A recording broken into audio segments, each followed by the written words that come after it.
Listen to this.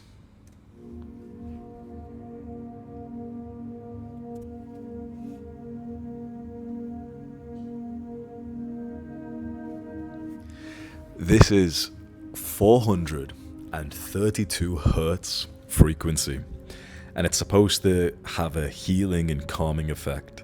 So if you notice that whilst you watch this video, that could be interesting. There's people who believe that the frequency that our ears hear can impact our mood.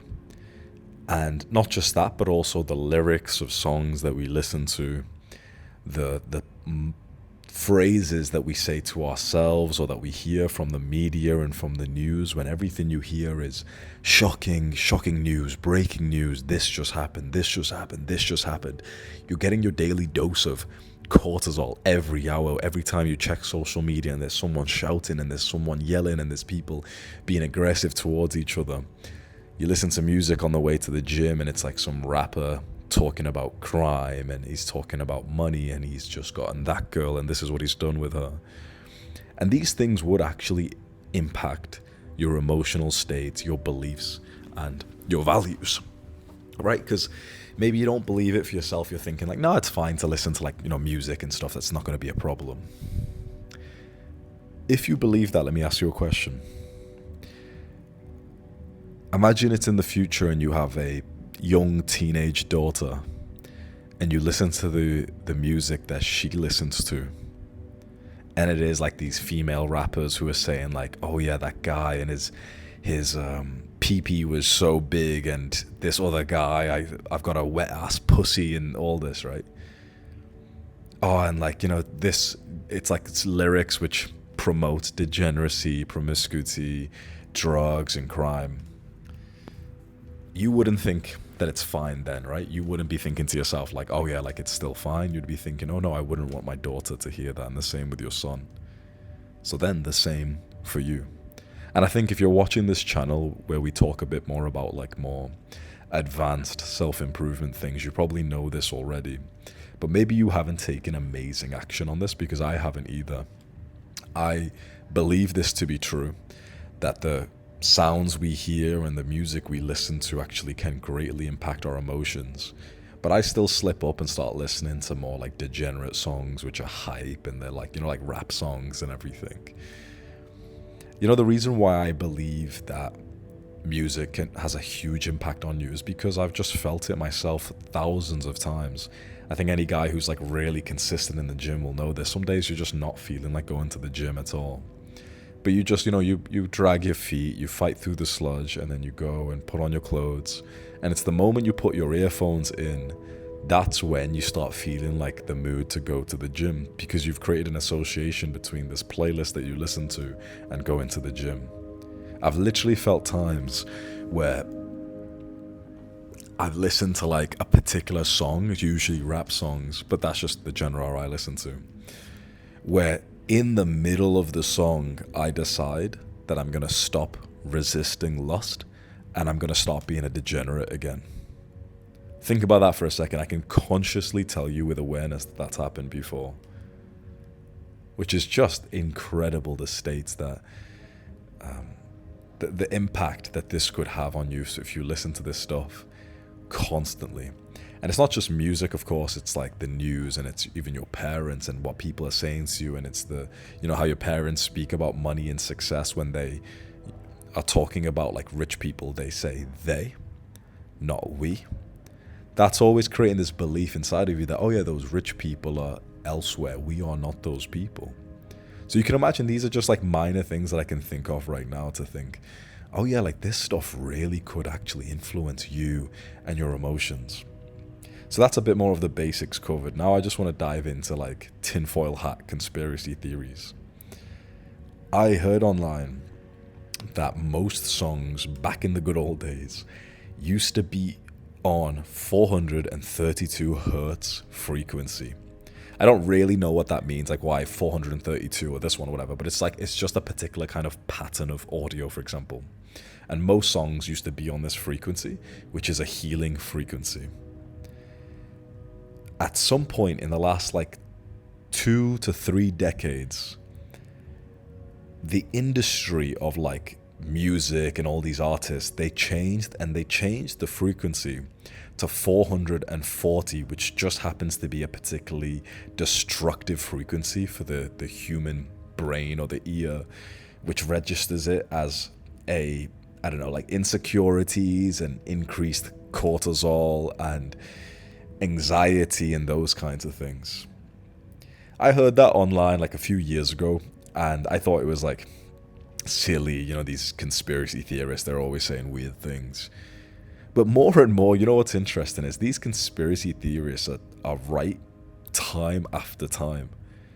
It was years ago where the first people were talking about like EMFs from your phone radiation, that, our cells are being fried by like the Wi-Fi, the Bluetooth, your phone, and that you shouldn't keep your phone next to you. You shouldn't live next to antennas, like, those satellite antennas or the towers. And many people back then used to think that those conspiracy theorists were like lunatics. A lot of people, even still today, more of the beginners, think that as well. If you're someone you'd actually agree you're more advanced, you actually know the truth. If you're watching this channel, I'm assuming you've like done a good amount of research. For example, you watch like Andrew Huberman, and now it's actually a scientific fact that one of the biggest scientist influencers of all time, Andrew Huberman, has made multiple episodes on like, oh yeah, it's actually true. Bluetooth is fucking horrible for you. Putting your phone in your pocket next to your balls is horrible for you. Conspiracy theorists were saying this 10 years ago, and everyone thought they were crazy. Now it's becoming more of a widely regarded fact. What's going to be the next things?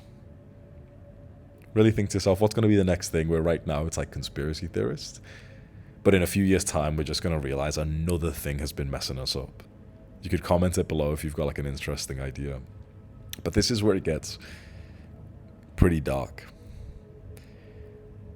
I think that there's an insidious attack to weaken us.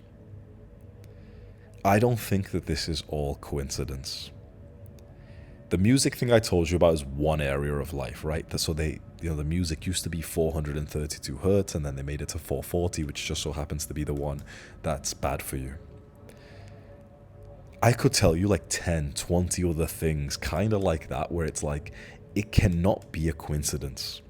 Another one that came into my mind recently, I was studying semen retention, and someone explained it in relation to chakras. Chakras is like, I think it's like some Hindu, I think it's like a religious kind of belief or spiritual belief. We have like 7 chakras, kind of like energy points in our body, and the first one is in our genitals, or at least around that area. And what this random guy watched, and of course all of this could be completely wrong, but I'm just telling you what I've been discovering recently because I think it'll be quite interesting and actually quite practical for you. This random guy was watching, and he was like, oh yeah, so if you struggle with porn and masturbation and casual sex, you'll stay down there in the first, like, lowest tier chakra. And that got me thinking. Like, I remember driving home after this, like, this was oh no, sorry, this was on a YouTube video, but I'll tell you about the drive later. But like, it got me thinking. I was like, so it just so happens that one of the biggest problems of men, one of the biggest industries of all time, which is like the porn and this casual sex industry, everything related to that, like the degeneracy and the nightclubs, whatever, happens to keep you at like the lowest spiritual states. Okay, just a coincidence. Just the coincidence that like 100% of men are jack off.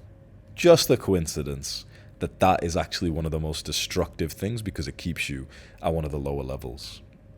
So I was in the sauna a few days ago, and I met this guy there who was like a follower of mine. He recognized me, but he was like super like quite deep kind of guy, right? He seemed like a spiritual guy, had very high levels of stillness within him, calm and presence.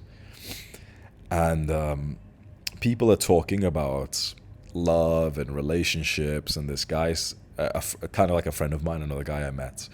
He's talking about his sex life, and he says like, oh, you know what, if I'm honest, like, you know, it's awesome having a wife, but I miss that like kind of aggressive and more animal-like state. And the way that the first guy explained it was so interesting. He said like, oh, well, it's just about the chakras. You see, he was like, the third chakra is that of like the animal state. But to move upwards is acting out of love.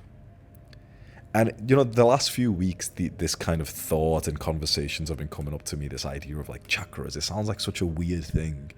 But I'm telling you, these people who talk about this kind of stuff, I'm telling you, they're often right after some time. After like the scientists deny it for 10 years, 20 years, and people online are all snarky saying like, oh yeah, putting your phone in your pocket doesn't do anything. Like even my own fans last year called me psychopathic, lunatic, maniac. I saw comments of people saying Hamza's gone insane now. He's officially a lunatic. When I started to make videos about microplastics and keeping your phone in your pocket. Think about that. Like, this is why I don't really post on that beginners channel anymore, because I can't hang out with fucking imbeciles, right? People literally called me a lunatic for talking about this just 1 year ago. So now that was like some basic thing of like putting your fucking technological device next to your balls is of course not going to be healthy if you use common sense. But this is like some way vague spiritual thing. But here's something that I've grasped, and I could be wrong again about my understanding of this, but this is what I've grasped, like why this is all important. What we want to do is create some kind of fulfillment in each of these chakras, like these sort of energy sources. The first one starting at like the genitals, and the last one is like the brain or the third eye or something. And when you do that and you move up all 7 layers and you stop all of like the modern day bullshit, that's the point that you become one with a capital O. This is what I'd say the most like advanced spiritual and religious people have felt. It's at one with everything in the world, that you become the universe. And instead of feeling like a normal modern day human being, you start to realize that we're actually made of light. And when you have sex with your woman, when you make love, you can love her into light to the point that it showers down with so much pleasure and joy and love that a lot of women, when they have that experience, start believing in God, and it's like it's a before and after chapter of their life basically. And it sounds woo-woo, but I'm telling you, a lot of like pretty well established like spiritual teachers have said this exact same process. And the one that I respect the most, David Data, he's the author of the book The Way of the Superior Man. He mentions this throughout the book, loving into light. He doesn't specifically mention the chakras, but he does mention things like abstaining from ejaculation. Why is this related to today's topic of subversion? And, I don't know what I'm going to title this video, but just that the modern world is so bad for us.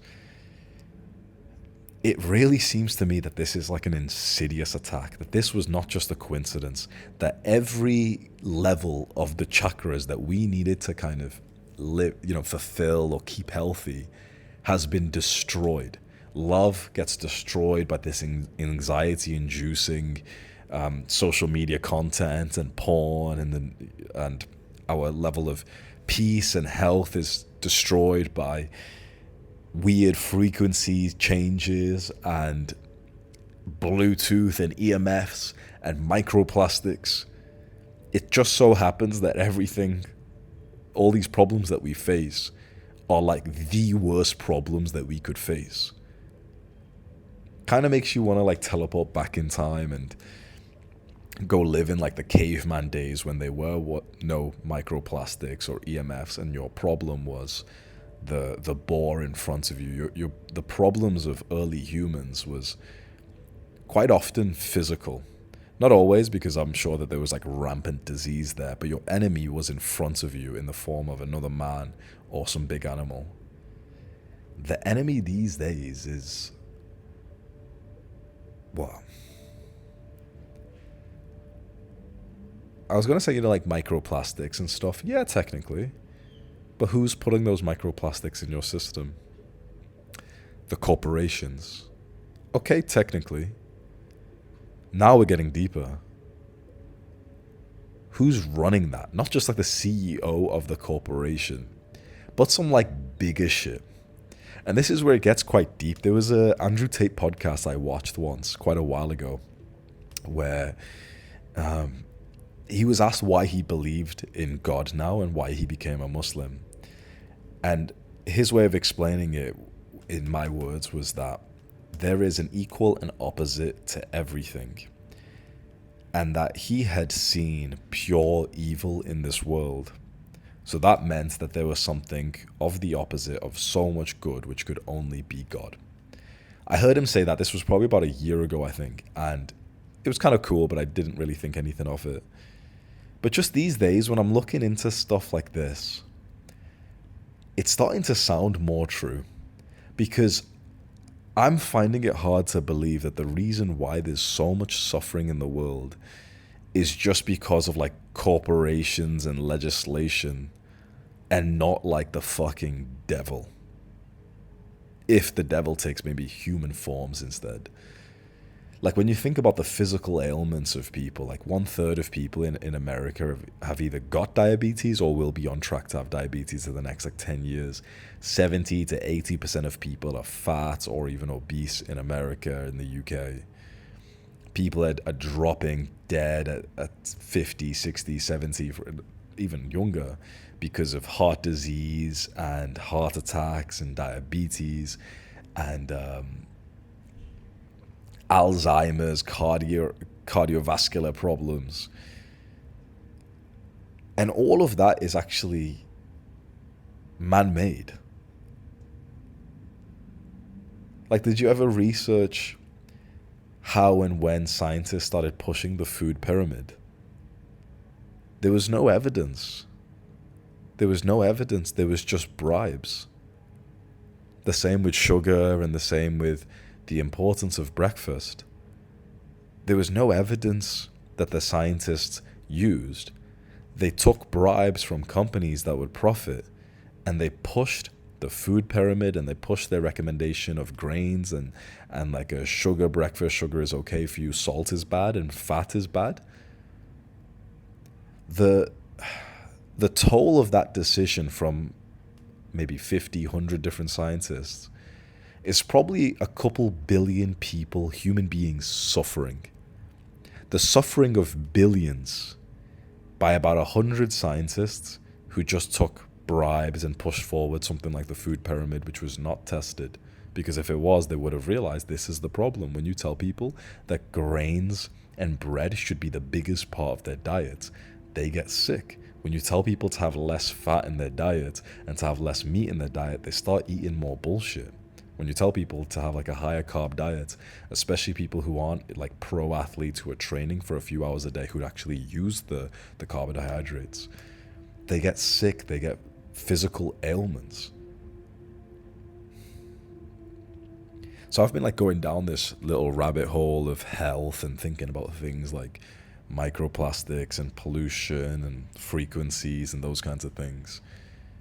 And it's been a pretty amazing journey. So I just want to walk you through some of the things that I've done in the last like year, 2 years, which I feel like has actually really helped me. And I'm just going to yap for the next like half an hour. So hopefully you can just get relaxed, listen to this, and maybe you get some ideas on some practical things you can do to improve your health. So I'm not really going to cover some of the basic things like exercising and sleeping, because I'm hoping that you have already got those in check.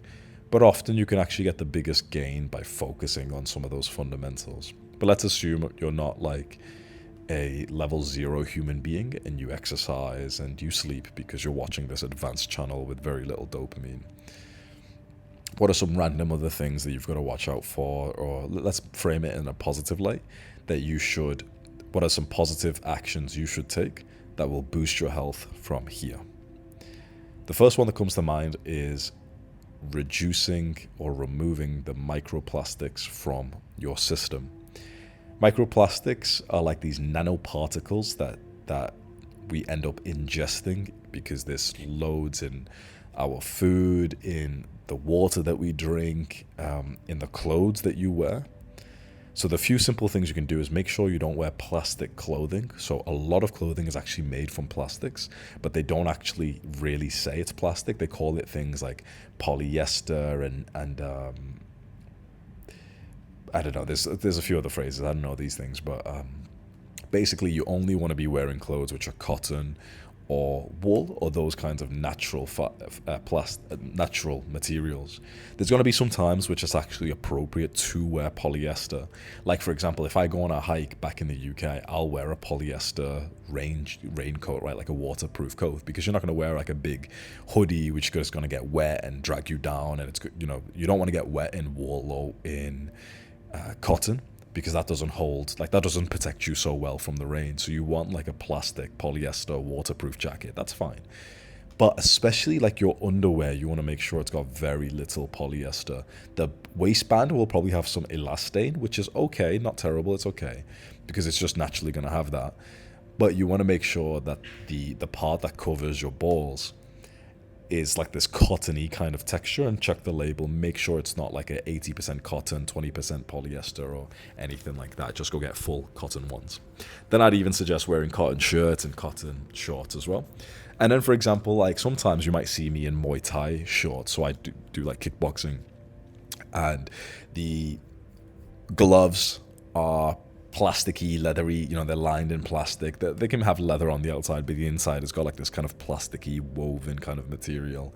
The Muay Thai shorts are like plasticky polyester. Sometimes you're going to take the L with those things. Sometimes you can just wear the wool thing anyway, and other times it's like you need to actually wear that because of the regulations of the sport, whatever. So that's okay, as long as you reduce it when you can. Then you want to avoid things like, if you cook your own food, avoid the plastic chopping boards. So such an easy switch. If you switch over to a wooden chopping board, the problem is we're not talking about, pieces of plastic that you can see, because you'd taste that and you'd feel the chunk in your mouth if, you were chopping your food on a plastic chopping board. But it's the tiniest little bits that you can't see but are actually coming off. You know how if you imagine a chopping board that's been well used for like 6 months, and you can see all the slices over it, it's kind of well worn, there's like bits. And if you grated your finger over those slices, you'd see that little pieces of the plastic were coming off. You could like feel the texture right now of like a slice over a plastic chopping board. You can imagine like a little ball of plastic sticking off, even fairly like, visual. And the next time you chop something over that tiny little bit of plastic might like actually go into your food. And it's actually really, really bad for you. So plastics have something called phthalates inside of them. And that is an endocrine disruptor. Basically, it disrupts your hormones. It lowers your testosterone and increases your estrogen. This may be one of the core reasons why girls are actually going through puberty so early these days.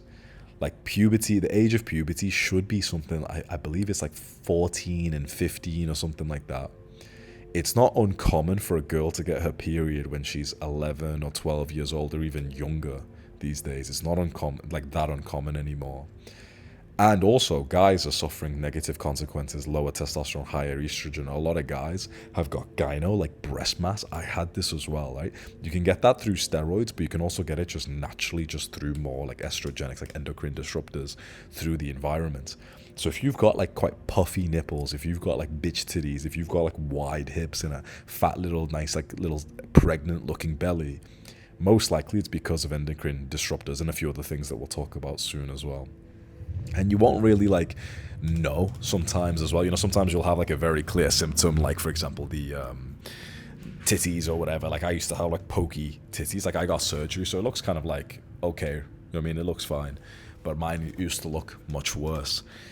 And it's not good, bro, when you're like when you're a man and you've got an insecurity because you've got breasts, especially when you're not fat as well. Like a big fat motherfucker with man boobs. Yeah, sure, you deserve it. But this is happening to guys who aren't even fat. They've just got pokey titties. They're developing like women because of microplastics. Another thing you want to watch out for is plastic bottles drinking from. So water and juices and all those kinds of things. And unfortunately, it's not like that's actually one of the worst causes of microplastics, by the way, is water bottles. So basically just never drink from like a plastic water bottle again. I've read that that's actually much, much worse than plastic packaging for food. Like if you imagine a steak that's covered in plastic, it's still not perfect. But the good thing is at least the steak's not bouncing around, swishing. That's actually what makes a water bottle worse. So try your best to never drink a plastic water bottle again. There's going to be a time when you need to, you're far away in a car or whatever. Fair enough. Take the L, fine. But try and reduce it, especially for your like daily habits. If you drink from a plastic water bottle, like you fill that up from your tap or something, go get a metal one. It's like $10 on Amazon, and you've just done a nice little favor for your future self there.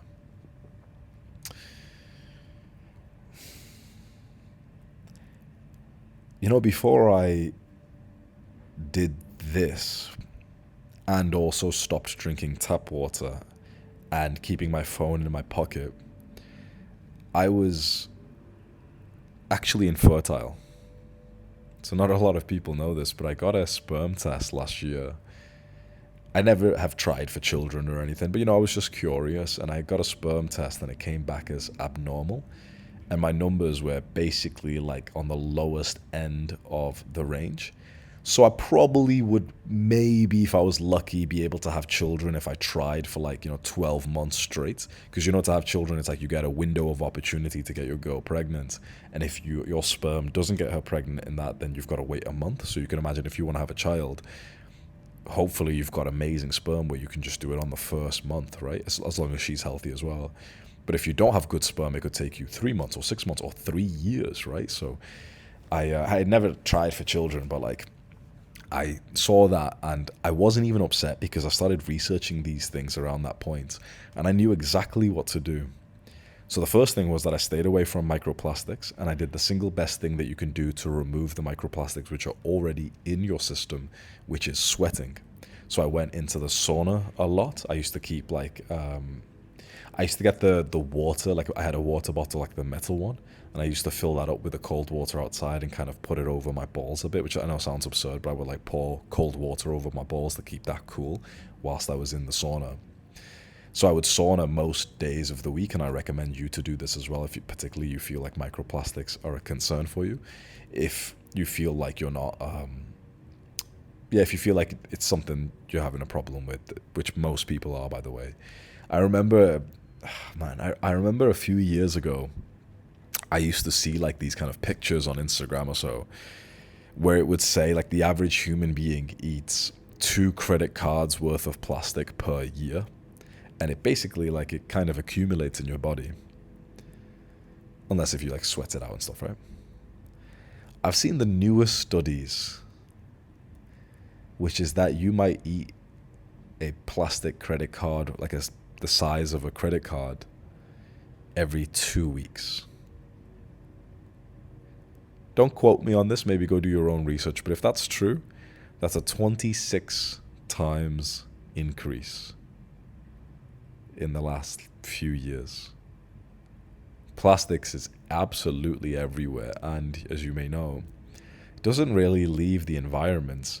If you burn it, that's probably the worst kind of microplastics you could get. It's smoky, burnt, carcinogenic microplastics going up your nose or something. When you live in third world countries, I live in Bali, in Indonesia, the people here just burn plastics. It's fucking weird. They'll just have a garbage pile and just set fire to it. It's just strange.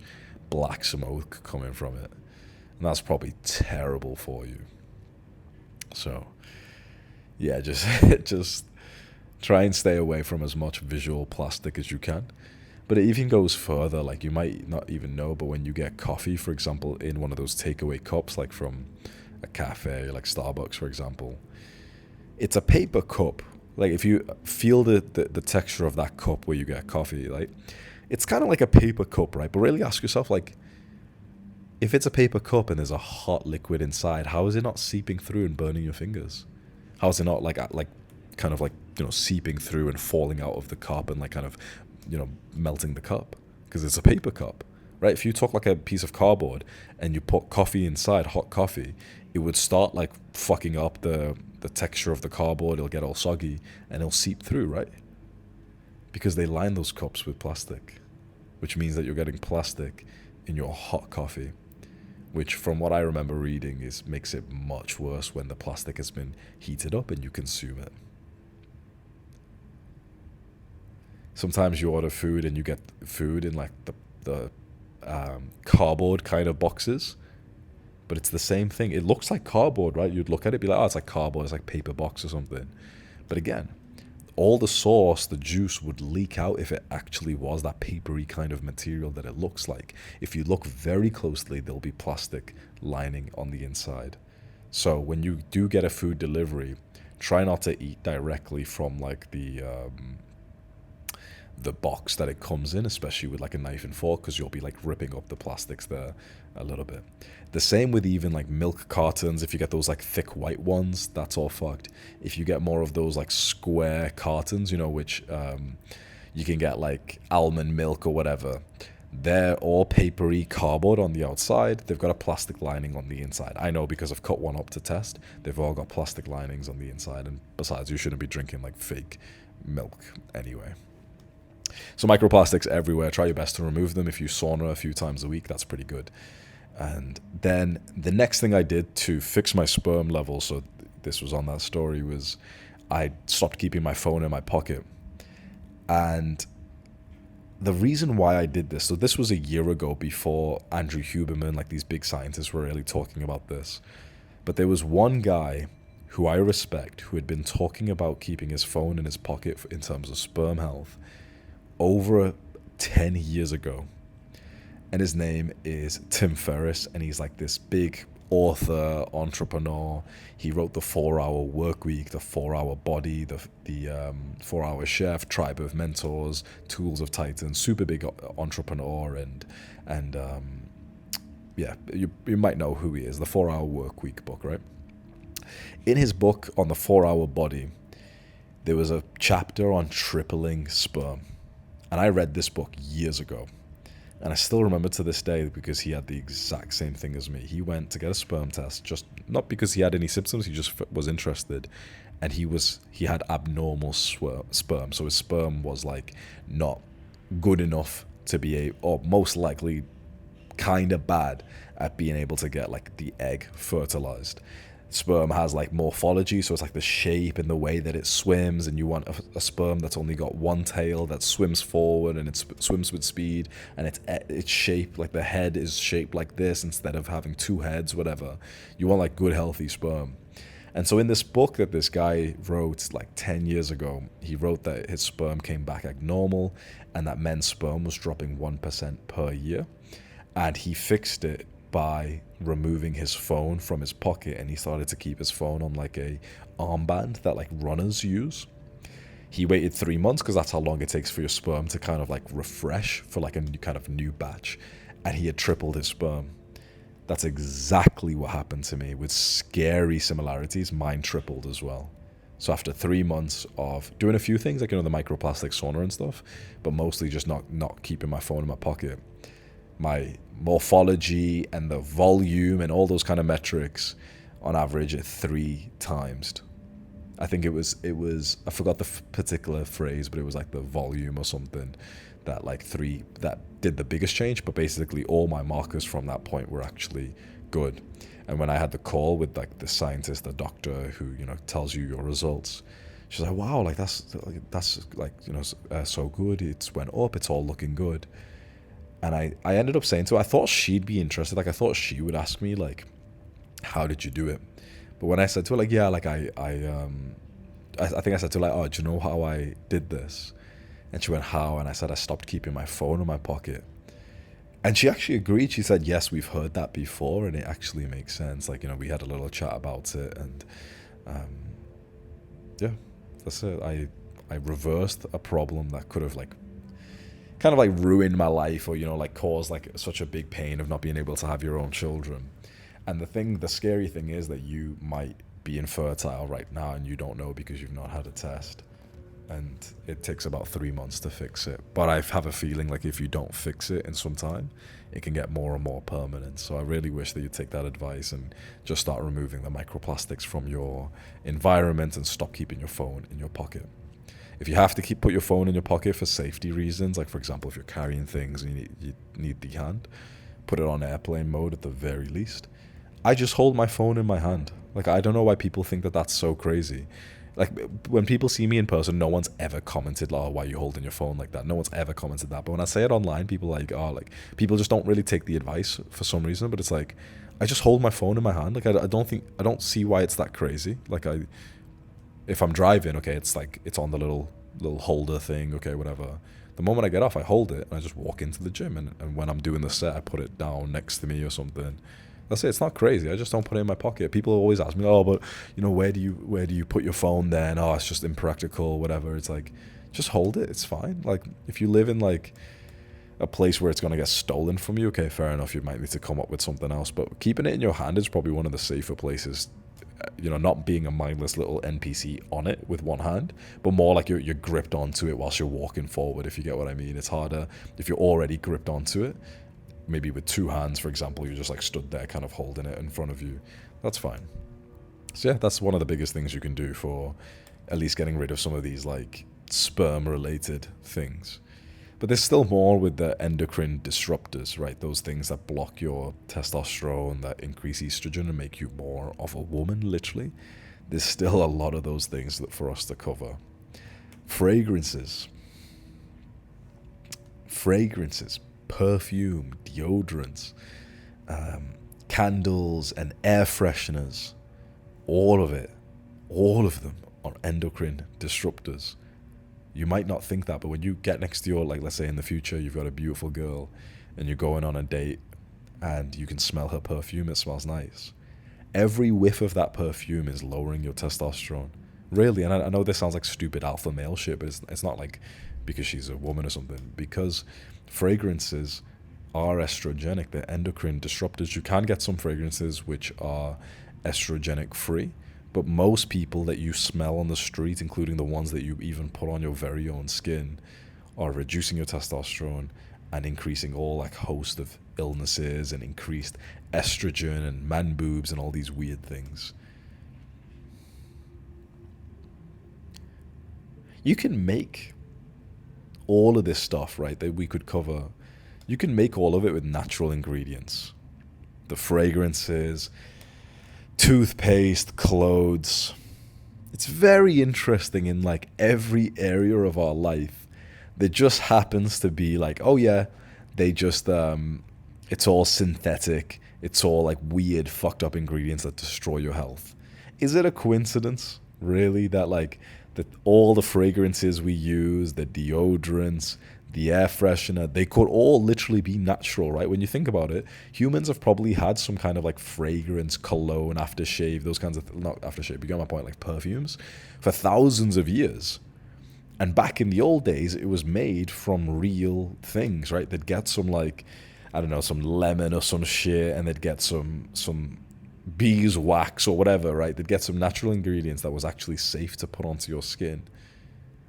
Maybe it's because they're just trying to lower the costs, modern day corporations. But again, maybe it is like some weird insidious attack onto our health and livelihood.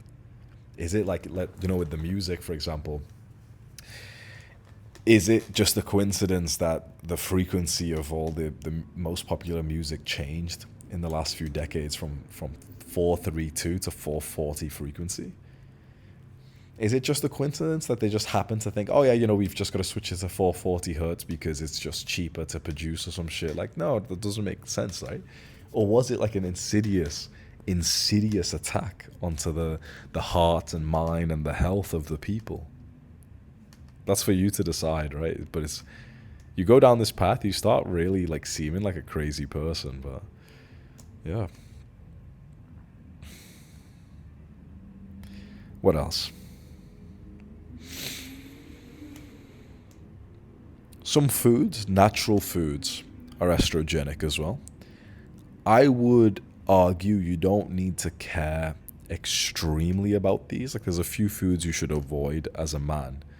And it's actually the same foods that girls eat and drink on purpose to promote their sort of more feminine hygiene and breast size and everything. But you don't need to obsess over this as long as you just avoid two kinds of food, which are the worst ones, which is soy and flaxseed.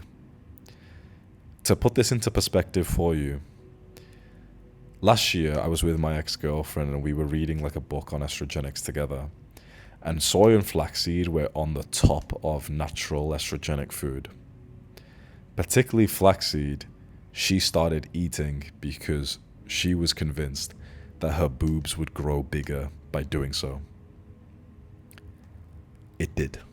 She went up like at least 1 or 2 cup sizes pretty quickly.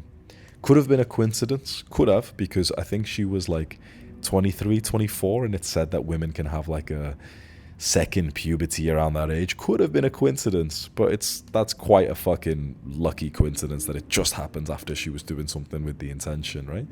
And I've actually had this happen to one other girl, like a previous ex of mine as well. Like, girls have this. If you go look at like the natural girlies on Instagram, like the kind of girls who are quite based and they talk about steak and they talk about sunlight and whatever, I've seen their Instagrams, right? You know, these like natural girls who promote like the sort of healthy way of life and whatever. And I've actually seen on one of them, or a few of these random girls, that they'll have these kinds of food and they'll always say something like, oh yeah, to promote like breast growth and breast health and everything. Think about that. Girls are eating and drinking like things like soy and flaxseed to make their titties bigger. And there's some men out there who actually eat these things and they're saying to you like, no, it doesn't matter. It doesn't decrease your testosterone. Here's the thing, right? Let's say I'm wrong, by the way. Let's say I'm wrong. Let's say in the future it turns out we're completely wrong. It's just 2 food groups. Does anyone really like soy and flaxseed so much that you feel like, oh no, I'm not listening to Hamza? Like, it's just 2 food groups. Would you be pissed if I was wrong about this and you didn't eat those 2 foods for the rest of your life and then you find out 10 years from now like, oh yeah, it wasn't even true? Would you really feel like you missed out? Like, it's not like something like, you know, your favorite fruit or some meat that you really like or whatever. Soy and flaxseed are not really popular ingredients to add to, like, especially a man's diet, right? So would you really be missing out if I was wrong? So you may as well just blindly trust the conspiracy theorists and all the crazy guys who are saying, yeah, don't eat these things. You may as well just do that. They're some of the biggest estrogenic natural foods. There's other things to worry about, like, for example, the quality of the food fed to the game, like to the animals that you eat. So if, for example, you're eating beef, but the cow was fed moldy grains, the mold on those grains can be estrogenic, which kind of can influence the meat as well. But then at this point, in my opinion, we're getting too far. I was panicking one day thinking like, oh man, even meat's not going to be okay. Like, you know, like you've got to make sure it's grass-fed and pasture-raised and, you know, all these variables. And I was watching a podcast or like a video from a doctor who's like actually based and, you know, he talks about these things. And when someone asked him, like, oh, you know, what about grain-fed? How bad is that? He said, it's like the second best food you could eat. The best food is like the pasture-raised, grass-fed, all that kind of thing, free-range, whatever, beef. And the second best thing you could eat is basically still beef, but it's like, oh yeah, it's just like grain-fed or something. When he said that, I kind of relaxed and I was like, oh, okay. Like, yeah, makes sense. Makes sense, actually. Yeah, you don't actually have to stress. Like, if you can get the perfect plug for, you know, the sort of man food, like eggs and beef, if you can get the best plug for that, by all means, go ahead and do it.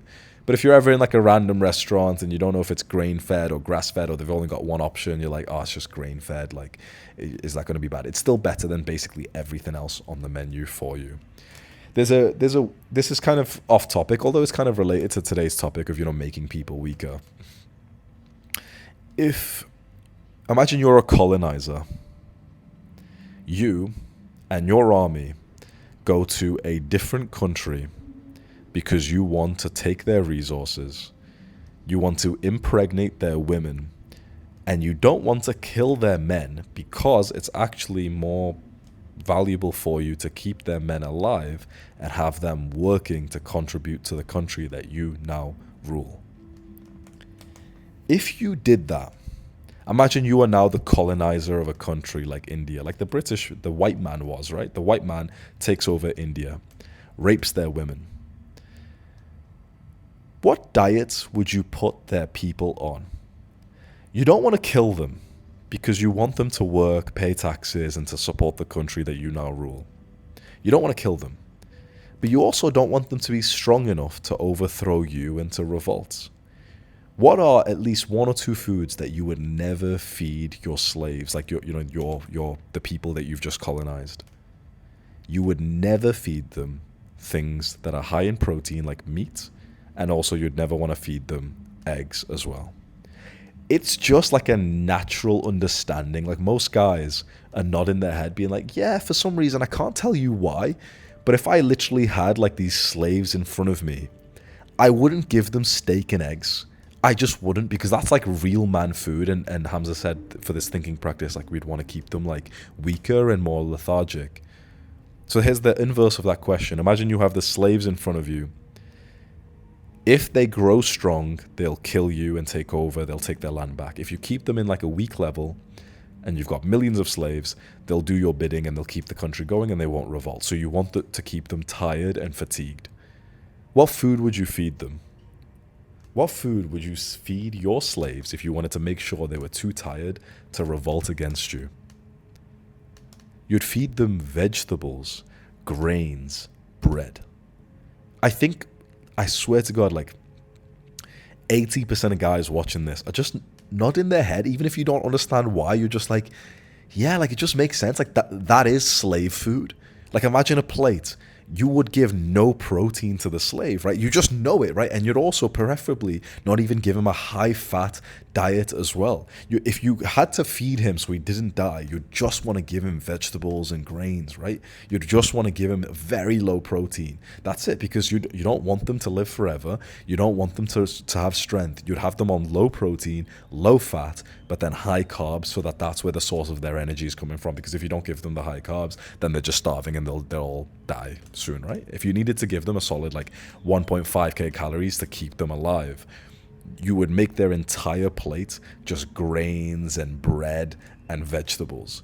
And like, I swear to God, so many guys are watching this just being like, yeah, like that's so true. Like, that is slave food. That absolutely is slave food. Real man food, like the food of revolutions, is steak and eggs. I sound like some fucking weirdo conspiracy theorist. I'm telling you, it's the truth. So just think about that. And like, I speak to a lot of Indians as well who like, you know, they're like, oh, like, all my family are vegetarians. And there's even a conspiracy theorist to say like, you shouldn't even be vegetarian. Like, the warrior class actually eat meat. Like, this is a separate point, but there's a conspiracy theory to say that when the white man came over and raped the Indian women, he convinced all the other Indian men and, I don't know, bastardized all their sort of religious textbooks and stuff to make them believe that meat was actually against their religion. Sounds crazy, could be wrong. Nobody really knows the truth because, you know, history is very manipulated, and so no one can know the truth. But actually, theoretically, makes quite a lot of sense, right? It actually makes a lot of sense. If you were going to take over a country and you needed to keep their men alive, but more as like slaves and weaker so they couldn't overthrow you, you wouldn't feed them steak and eggs. You would feed them like all these like fucking lethargic foods. And that's what most people are eating today. And the thing is, if someone's just eating a lot of vegetables and chickpeas and those kinds of things, they're still in like the top fucking 5% of society today, because most people are eating ultra processed foods. Most people are literally not even consuming food. Like, it should legally not even be considered food. The foods that like the things that people eat, the substances that people are ingesting, like Twinkies and Pop-Tarts, and I'm gonna start like a bit of a push right now to get our boys away from bodybuilding and weightlifting culture. I still want you to train and you know, get the nice physique just as I have done. But when I said Pop-Tarts, I just imagined this one fitness influencer called Jeff Nippard. And I remember seeing a video of him talking about like ideal training for muscle. And he eats a Pop-Tart like mid in like the rest break of one of his sets in the gym. And he's got some like gummies and he's like, oh, you know, the science actually works out. And I was like, holy fuck. That is the gayest thing that I've seen. That is so incredibly fucking pathetic. The science, I don't give a fuck about what the gay little science says. I'm a fucking man, so I'm gonna eat man food. You need to stop eating like a child. even for the sake of performance. Because there's gonna be some retard athlete out there who tells you like, oh no, but gummies and carbs and, you know, like sugar before a workout. Yeah. But we're not trying to be one-dimensional people who are just trying to maximize muscle mass. We're trying to be like the new generation of men who are high achievers in many different areas of life, including our health, right? You would not have watched this video so far if you didn't want to be like this. If you just wanted to be a one-dimensional, brain-dead bodybuilder like all those guys on Instagram, you wouldn't be watching more of this advanced content. You'd have too much brain fog. You need more fucking short-form content, right? So at least for the guys who are watching this, I urge you, step away from over optimizing just for bodybuilding and weightlifting, because that's when you'll do ridiculous shit like eating Twinkies and Pop-Tarts, because even though it's ultra processed, what matters to like pack on muscle mass and size is just calories and macros. But it's not even like real food. It was made in a fucking lab. It's like, it's literally not like your great grandparents didn't eat that shit. So why the fuck are you eating it? It's so unnatural to eat that disgusting kind of food. There's people, there was always this one guy, I forgot what it was. He's like a fitness influencer or something, some fucking little bastard. And he would record videos promoting people to eat like sugar and sweeties. And you know, when people would make videos like this, he would clip it up and he would break it down with the science. The glucose and all this gay shit. And he'd be like, and so that's why I'm going to continue eating my Sour Patch Kids. Like, you know, he even said the name, like the full name of the brand and everything. And I was like, I remember seeing that and I was like, holy fuck, that's like a dystopian reality of like this little nerd defending his little sugar intake, right? And it's like, yeah, you can get jacked eating shit food, which is not good for you, but it's calories and stuff. But it was never just about getting jacked. It wasn't. As someone who built the muscle, I'm telling you, it wasn't. It was overall for a better life. Like, if building the muscle makes you sick and unhealthy, it's not worth it. Building the muscle should be a benefit to your life, and that's only if you don't dirty bulk. That's only if you eat the same kind of foods as if you weren't like bulking in the first place. Then you ask like, oh, but how do I get the calories in? Because bulking is really hard. It's like, bro, just fucking, if you can't eat that much healthy food, just don't even bulk then. It's fine. It's like, it's not the end of the world. Maintain your health. Maintain, like, that's your God-given right. And to strip that away for a few pounds extra muscle mass that year is insane. Now, if you can bulk with more healthier foods, then by all means go ahead and do that, you know, bulk and cut, do what you want. But I remember moments like last year or the year before that, when I used to do dirty bulks and I'd eat like pancakes in the morning like a bodybuilder before my workouts.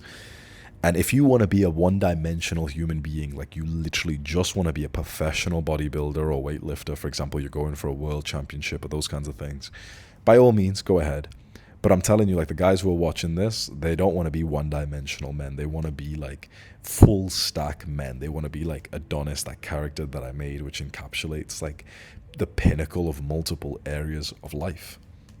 So make sure your diet is always optimized for like it being natural and unprocessed with as few ingredients as possible. You know, we're talking about this concept of like, yeah, the modern world is just so bastardized. It's such a destruction to our health. One of the reasons is because of our diet and the fact that we don't even know what we're eating. Like, when you grab something from the store, whether it's a sandwich or a frozen pizza or any of those things, you don't know what ingredients you're eating. In fact, if we had to give a questionnaire to like the public, I would go as far as to say 99 or even 100, maybe we need a bigger scale after that, like, don't even know correctly what ingredients they eat. For you to be at the pinnacle of your health, remember this and write this down as well. I promise you, this is one of the best bits of knowledge I could give you. Write this down. I must know every ingredient that I consume. Every ingredient. When you look at the back of some packaging and it's got the ingredients list and there's 10, 20 things, now you're thinking, wait, like, I couldn't know all that, right? Like, if I asked you, write out every ingredient that you eat, there's basically a 0% chance for most like normal guys for them to write that, right? They don't even know the weird chemicals, but also it's just it would be hundreds of ingredients, right? Because they eat a couple meals a day, but like the chocolate milk that they drink's got 10 ingredients and this thing's got that and this thing, whatever, it's loads of ingredients. I am telling you, the healthiest people are the ones who can write down the list of ingredients that they eat, and it's like absolutely less than like 20 things. So for example, it's people who, for example, they'll have mangoes, honey, dates, raw milk, beef, butter, tallow, coconut oil, coconut water, I don't know, cocoa. You get my point, right? Imagine there's just like 10 things, 15 things, 20 things. You could go extreme and you could make that one or two. So for example, my hand's dying right now. There's people who actually look to be at the pinnacle of health, only eating beef and salt and water. So Jordan Peterson, if you know him, and his daughter Michaela Peterson, they're on the most strict diets possible, which is called the Lion Diet. So it's even a level higher than carnivore, where you just eat red meat. That's it. You don't even have other kinds of meat. You don't even have eggs. You just have meat. You season it with salt, nothing else, and you drink water. That's it. That sounds absurd, right? Imagine your meal in front of you is like a bit of steak. There's nothing else. There's no sauces. There's no fries or potatoes or salad or anything. It's literally just the steak on the plate. Terribly boring. But some people are actually achieving like superhuman health like that, especially if they have some problems to begin with. So the Peterson family seems to have like autoimmune problems. But that being said, you don't have to go that extreme. So sometimes I go somewhat that extreme. I have done stints of more than 6 months where I've only ate about 5 ingredients, where I just have like beef, chicken, butter, eggs, cheese, yeah, like 5 or so ingredients. So I've done like months like that, and I'm telling you, health was terrific. People say that you can't survive. That's crazy. It's like, again, you don't listen to those people who are like the naysayers. You don't listen to the people who argue with the conspiracy theorists. You're better off, honestly, just listening to the conspiracy theorist and trying what they say. Like, how crazy is that? In the world we live in, you are actually better off listening to the conspiracy theorist, trying what they suggest for a few days and seeing if you get some kind of positive impact, right? It's better you do that than listening to the hive mind that is the general consensus, which is the sick people, the hungry people, the fat people, all the disgusting people, right? It actually makes sense for you to listen to the outliers, not the general population. So if, for example, someone makes an Instagram reel and says like, oh, hey, I feel really healthy and I only eat beef. This is what I eat in a day. Meal number 1, steak. Meal number 2, steak. Meal number 3, steak. Give it a try and see if it feels good for you too. You could imagine all the comments on that Instagram reel, or most of the comments, would be like, oh, this is, eat some vegetables. Oh, this guy's crazy. This is dangerous to send out, whatever.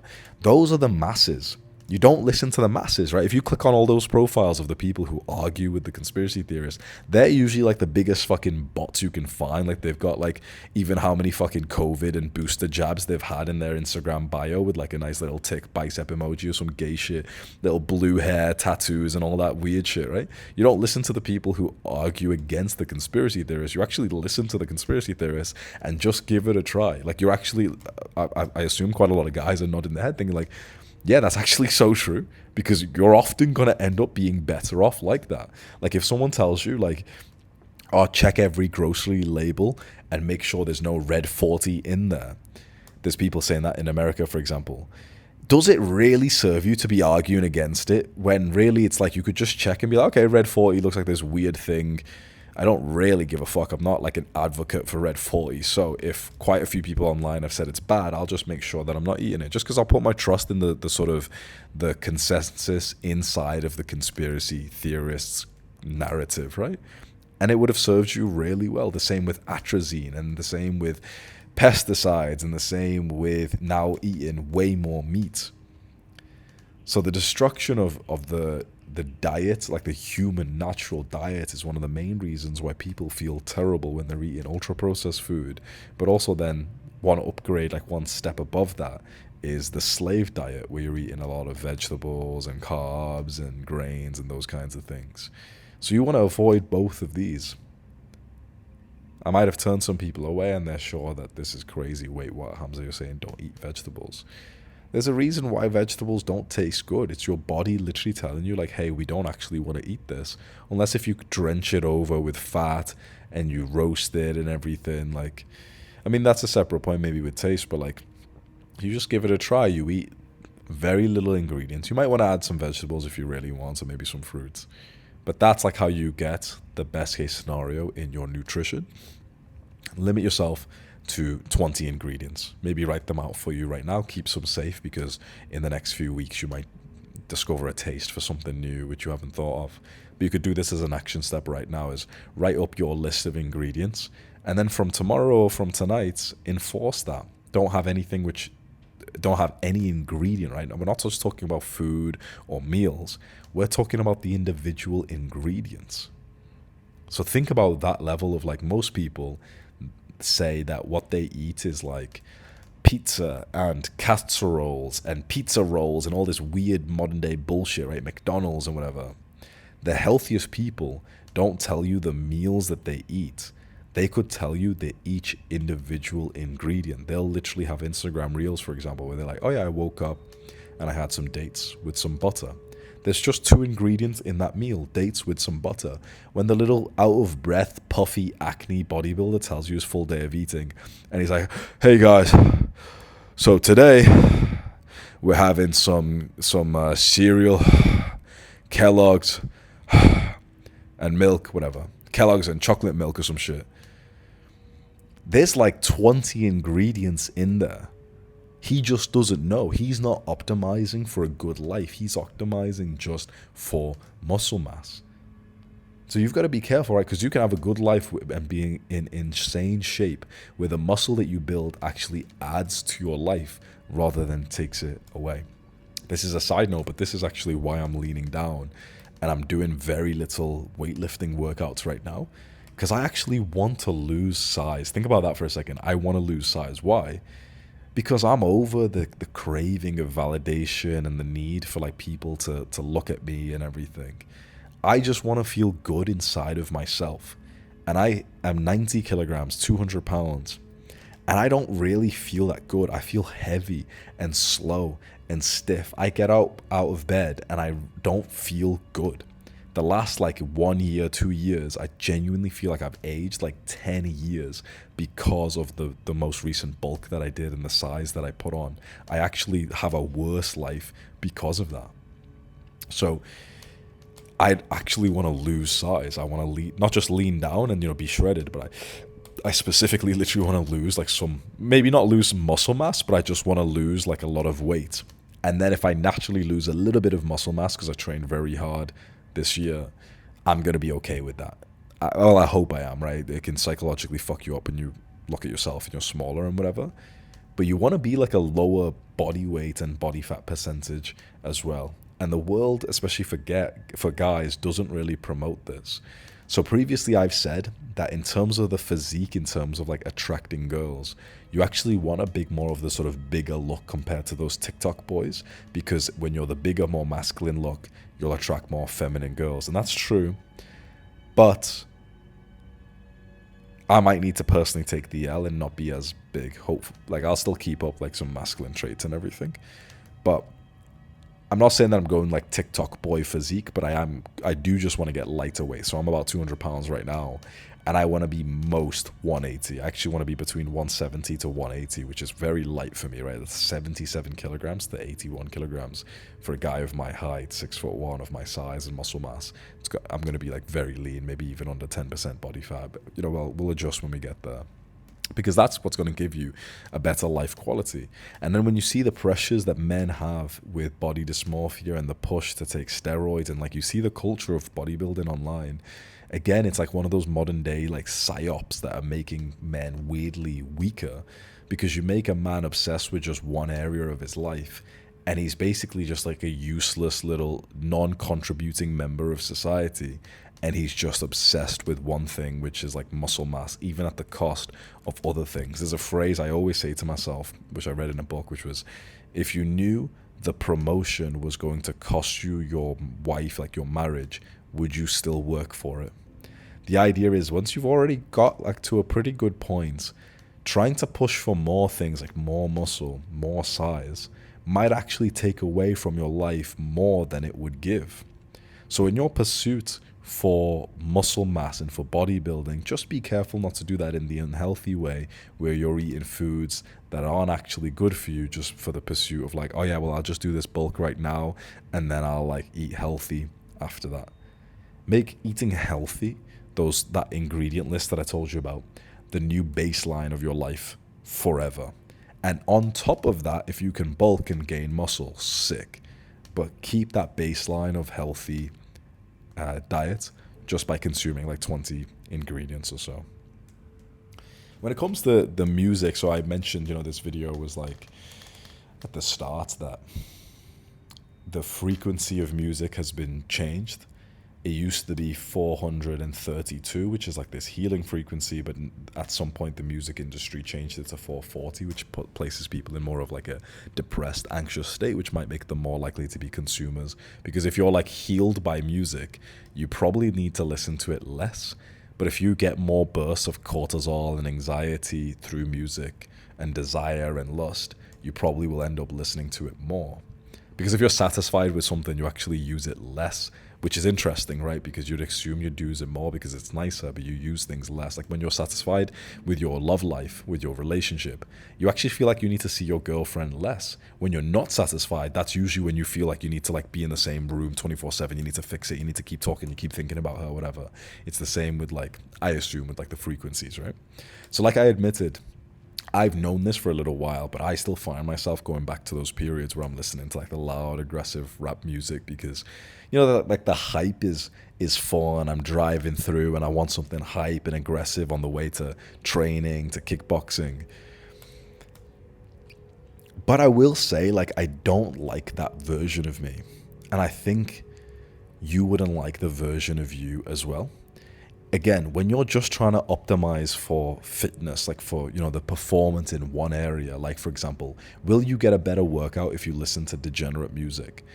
Often, yes. Unfortunately, yes, because that state that it puts you in, that sort of anxiety state, actually helps you to kind of like speed up your heart rate and kind of like act faster and more intensely, right? When you're listening to music about crime and killing and murdering and fucking and everything, you're probably going to push a little bit harder and have like a little bit of an increase in your sort of anxiety strength, right? So you're thinking, okay, sweet, well, I'll listen to that. But then overall, your life is probably worse. Like the season of life where you're listening to a lot of music, is particularly degenerate music.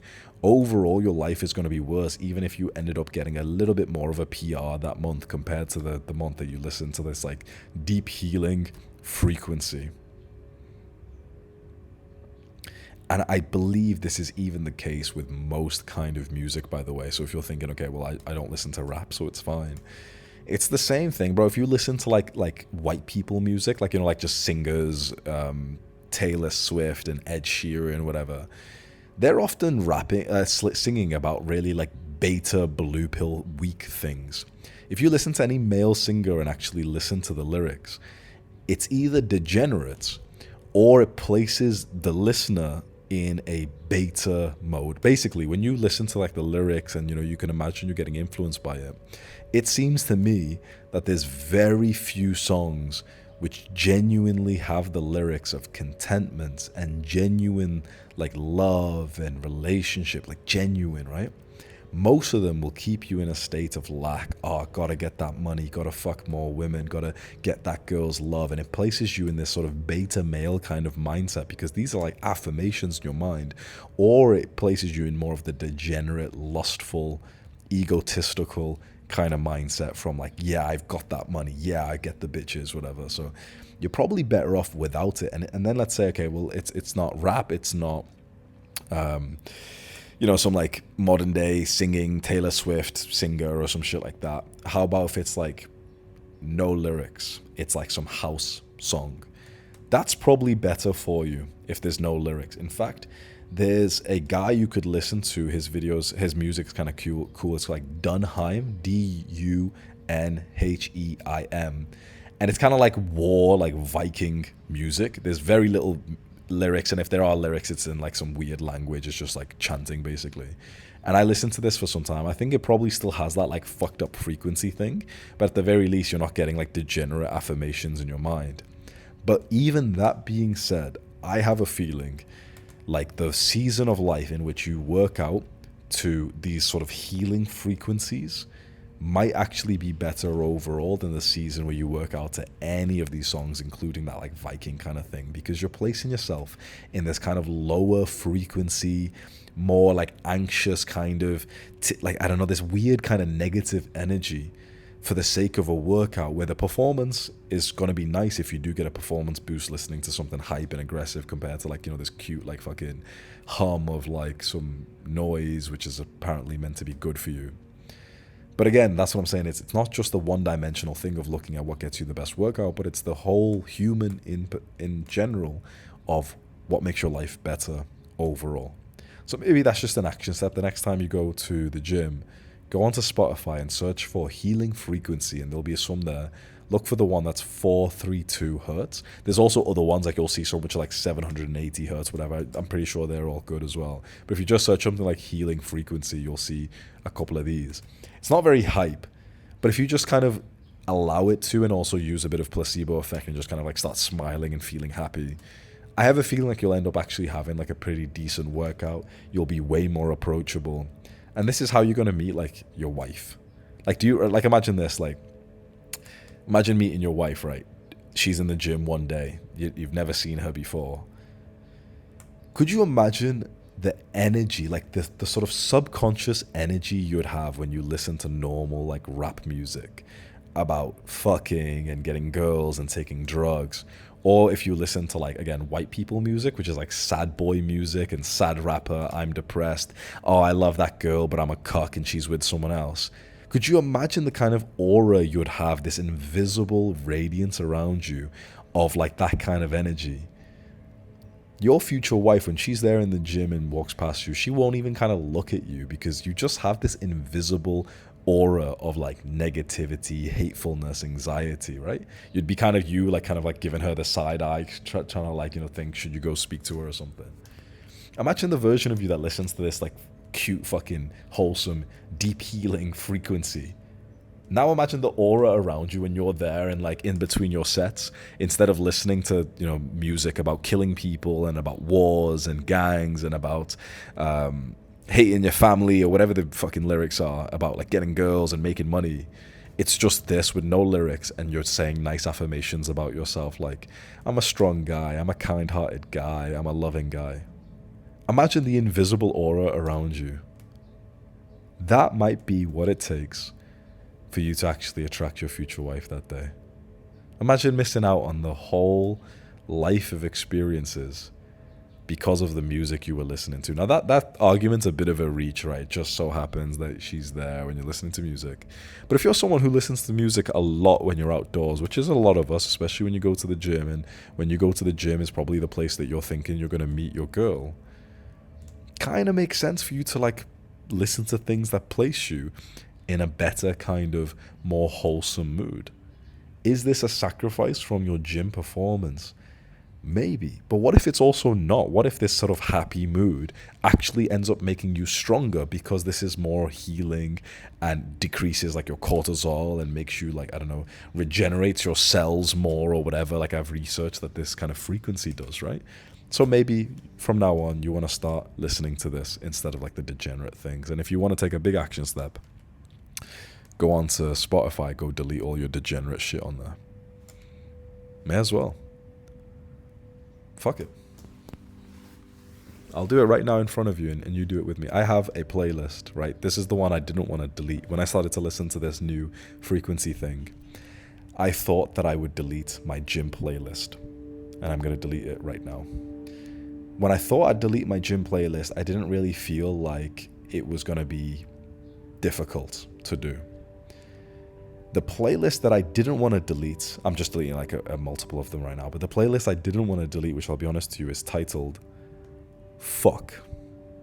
I literally have a playlist titled Fuck, which has all of my like degenerate kind of like sexual songs that I've listened to when I'm fucking and being a degenerate, basically. And I didn't want to delete that one because I was like, oh no, but you know, the next time I have a girl around, this is the music I listen to. But let's say even for that, let's say you want to be a degenerate, right? Let's just say you want to have, like, you want to fuck this girl, whatever. Do you really want to listen to another man whilst you're fucking? Do you want the girl that you're with to build up an association of your cock and another man's voice?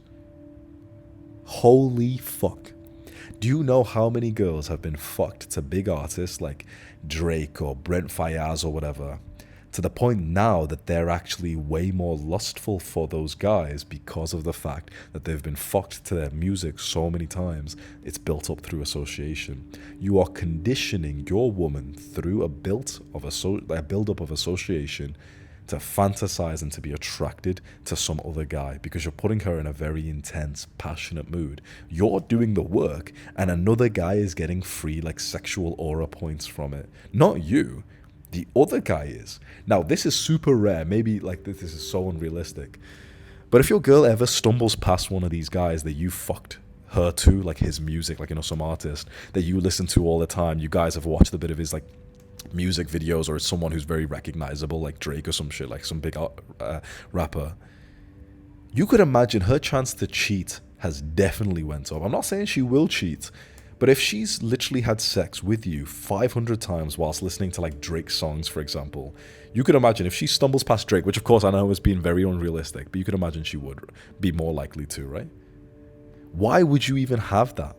Why would you want another man's voice when you're fucking? I didn't get it. I'm saying this to myself, like, because it's kind of fun and it fits the vibe, and I get that. I get it. It makes you feel cool. It makes you feel sexy. I have the same playlist.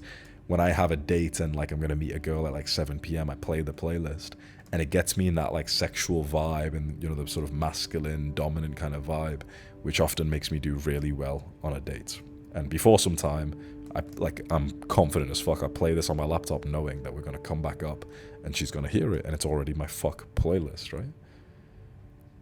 That being said, I'm deleting it because this is something I struggle with, and I'm not making any promises that I'll always be like this and that I'll never listen to like these.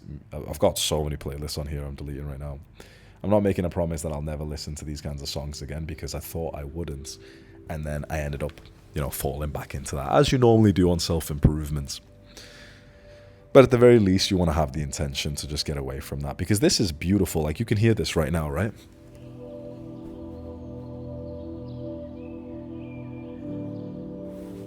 What if you make love to your girl with that?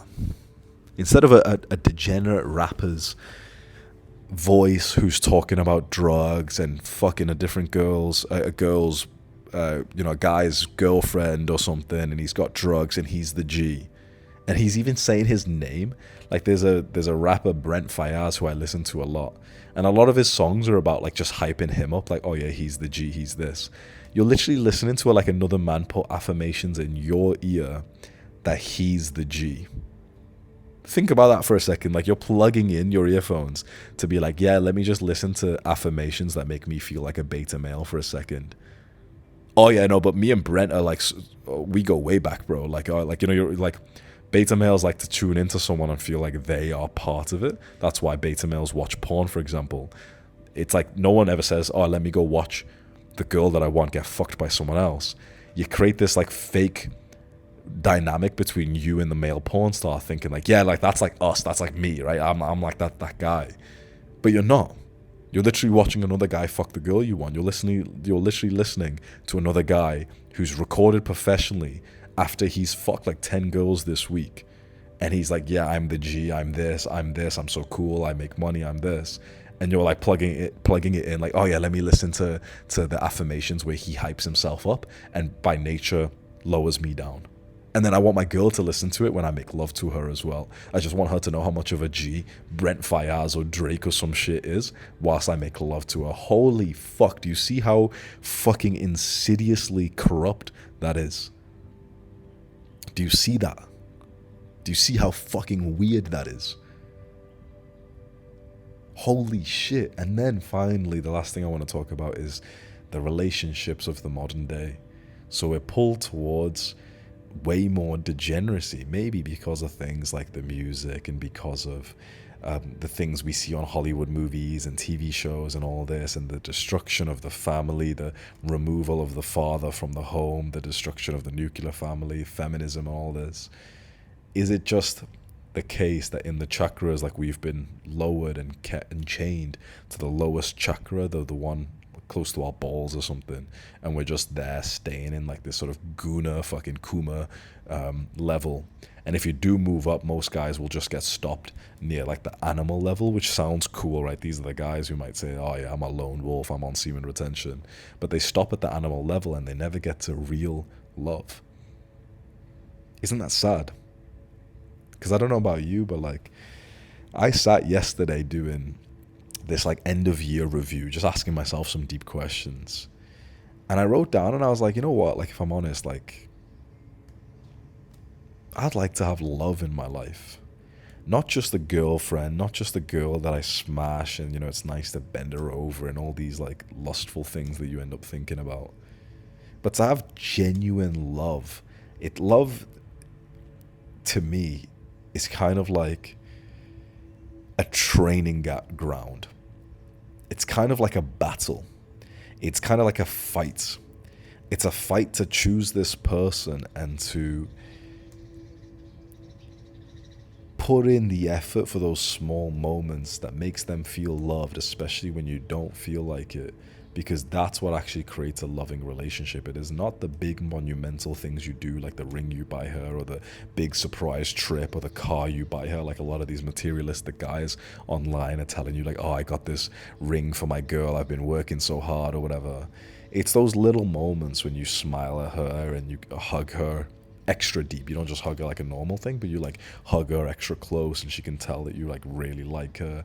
You fight for the relationship, you fight for her, you support her, right? And it's such a beautiful thing, and we're pulled away from that, like, because of music, where it's promoted to be a degenerate. Like you've probably seen on social media, there's so many of these like really degenerate, lustful social media channels. Like you've probably seen them where like they bring in people in a room to kind of like speed date each other, and they'll all like have balloons that they'll pop if they like the person in front of them or not. So it's almost like Tinder, like you're just judged based on your appearance. And there's like different versions of this game. There's like smash or pass or all this stuff.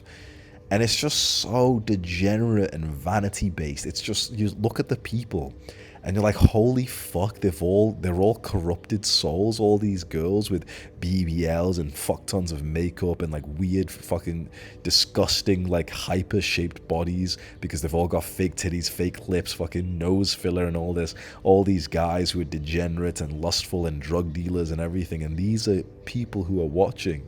Like I saw this one which was so bad. It had boys, like I'm talking literally like 10-year-old, kind of like these little gangster little black kids, and they brought in a single mother with her son, and the idea was that they were supposed to kind of like riz her up. And I was so like, is that not fucking illegal? And these little fucking retard little boys, like these gangster little wannabes, go up to the mother with her son there and they push him away and they're trying to be cool, like, oh, we're not here for you, we're here for your mama. And this fucking dumb little rat bitch says, yeah, type shit. Like she's trying to say like, oh yeah, fair enough. Or, you know, she's trying to like affirm their decision to push away her son. I was like, holy fuck, this is so disgusting. Absolutely. I was like, what the like, I see the normal shows, which is like adults, right? And I still look down upon that, kind of like Love Island and all these reality TV shows. But holy fuck, like these social media influencers have taken it to another level of degeneracy. That's what you're seeing promoted. That's what, like, there's girls in your city who watch that, who want to be on that show because they get a bit of clout, and they might end up dating one of those guys and sleeping with him for a few months before one of them cheats on each other. And you need to do your utmost best to stay away from that kind of culture, to not consume that kind of content, and to stay away from people who are like that. The lip filler girls, the fake titty girls, the tattoos, all of that type of shit that symbolize a low quality, especially in a woman as well, but also in men. But like, particularly, I'm straight, I'm heterosexual, so I talk about women. You need to stay away from that. And also, you need to stay away from the judgment as well, because it's very easy to do what I've just done, which is judge those people and to, you know, feel mean towards them. But then that can carry outwards into the quality people out there as well. If there was like a wife quality woman watching this, the way that she's heard me talk about that woman on that TV show wouldn't probably have been particularly attractive to this wife quality girl, even though she might kind of agree that that YouTube channel, whatever it was like kind of degenerate. So you've got to refrain from even the judgments of these degenerates. You've got to just not give them any energy at all. So you don't comment on these kinds of videos or talk about it or anything. You don't get into arguments with people in school or work or whatever. You just ignore that sort of those kinds of people, and you look out for your quality girl. The modern world's making it terribly difficult to find someone who will meet your high standards as a young man who's a top performer, who's more advanced in this journey, who's, you know, going on to make thousands of dollars a month, maybe in like an online business, who's got a top 10% physique, who's researched health and spirituality and love. You're in the top 10% of humans to have ever existed, especially of this modern day, right? You're in the top 5% overall. You might not have the best physique, but you've got the physique with the intellect and the health and the business and the love and everything. So it can be hard to find a woman who's like that. Why?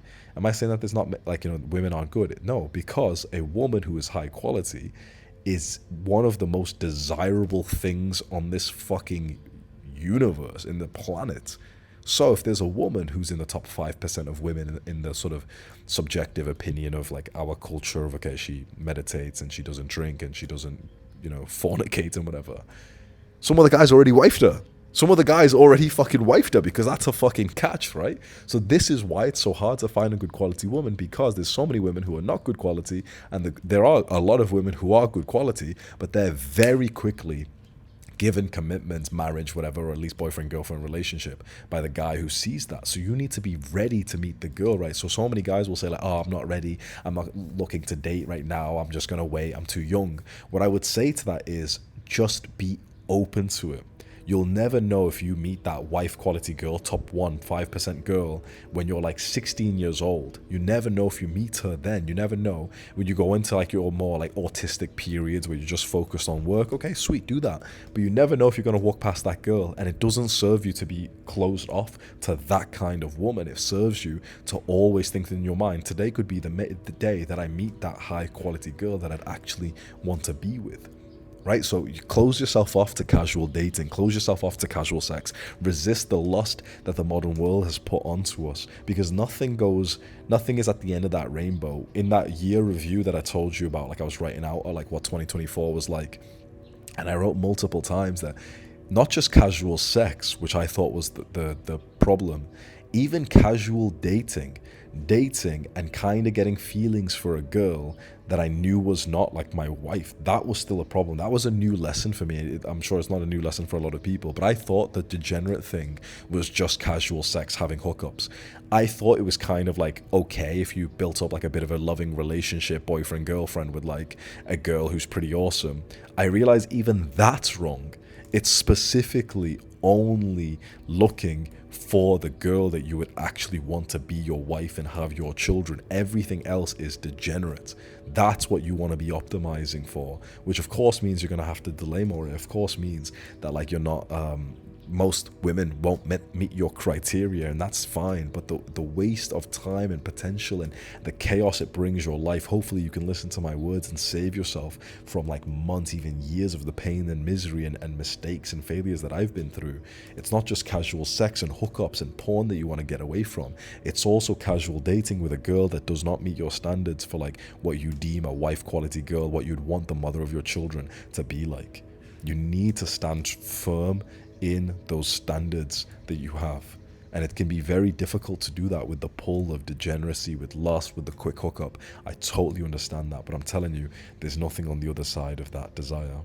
So I hope that you can listen to this. I know we've covered so many random different topics, but I just wanted to talk today about how the modern world is in depth fucking us up and messing up with our health, our relationships, and I really hope you've took some like practical ideas, or you gained some insight from this. So the last thing I'll say to you, this isn't a call to action to buy something, but just for you to really get the last bit of value from this video. Make sure right here, right now, you have a concrete list of action steps that you're going to take maybe right after this video or tomorrow or whatever. Write it out, so at least you've got something. You didn't just watch this entire 1.5 hour video, kind of nodded your head, and then life is the same. Take some real action, some real change in your life because of this video, and you need to write out some action steps that you're going to take. You could write it as a comment below, and then that way it'll save there, and also it'll help me. You'll boost the algorithm for me, which will be nice as well. Last thing, just quickly, top link in the description is my paid product, Adonis School. It's a community, like a brotherhood of guys who share this kind of value. So if you are interested in that and you wanted to join like a brotherhood of guys who are like based, who, you know, kind of hate the modern world and everything, just go click the link and just go have a look at the details. Goodbye. You can listen to this for another few seconds if you want.